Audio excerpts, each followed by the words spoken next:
Go ahead, honey, use mom's card. She's got around $130,000 saved, my son said, handing my card to his wife without asking me. I never imagined the child I carried for 9 months, the one I sacrificed absolutely everything for, would become the very person to try and steal my future. But there he was, my son Edward, telling his wife Grace to use my $130,000.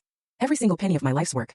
Like it was pocket change. All because, in his words, she's old now. What does she need all that money for? I was in the kitchen, flour dusting my hands as I kneaded dough, when those words sliced through the wall and hit me like a physical blow. Honey, use mom's card. She's got like $130,000 saved up. Edward's voice, then Grace's saccharine manipulative tone. Are you sure, sweetie? She won't get mad. And his reply, the one that made the floor open up beneath me. My mom won't say a thing. She lives here for free, eats our food, uses our utilities. It's the least she can do. Help us out a little. Besides, she's old now. What does she need all that money saved for? We have expenses. We have a life ahead of us. I dropped the rolling pin with a thud. My own son. The child I nursed and raised alone after his father left us. He was handing over my bank card, my life's blood, as if it were his own. As if that $130,000, which cost me 40 years of backbreaking work, of ruined knees from scrubbing other people's floors, of tired eyes from sewing until dawn, belonged to him. My heart hammered in my chest, a frantic drumbeat I could hear in my ears. But I wouldn't cry. Not anymore. I cried enough in this house. This house. The one I helped him buy 20 years ago.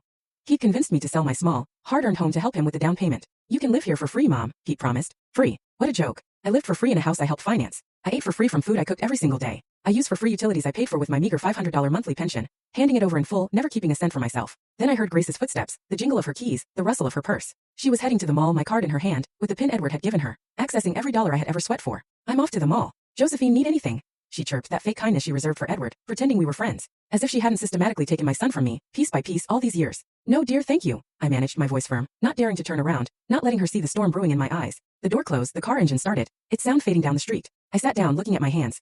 68-year-old hands covered in wrinkles and spots. Hands that had worked without rest since I was 14. I remembered every single one of those $130,000. Every bill had a story, a sacrifice, a surrender. The first $10,000 came from 3 years as a seamstress, working 6 a.m. to 8 p.m., 6 days a week, making $20 a day, which I kept in an envelope under my mattress. I ate rice and beans, never bought new shoes. Another $20,000 came from cleaning jobs on Sundays, my only supposed day of rest. 8 hours in rich families' mansions for $50. I cleaned 3 houses every Sunday, saving every penny. The rest? Years and years of having no life, no new clothes, no salons, no restaurants, saying no to everything that cost money. While other women my age traveled or treated themselves, I counted pennies, saving them in the bank account I opened 30 years ago. For what? To have my own place someday. A small, modest apartment where no one could tell me I was living for free. Where I could close my door and be the master of my own space, my peace, my life. That was all I wanted. It wasn't much to ask for after 68 years. But now my son, my own son, had just handed over my card as if I didn't exist. As if my life, my effort were worth nothing. Edward sauntered into the kitchen, phone in hand, barely glancing at me.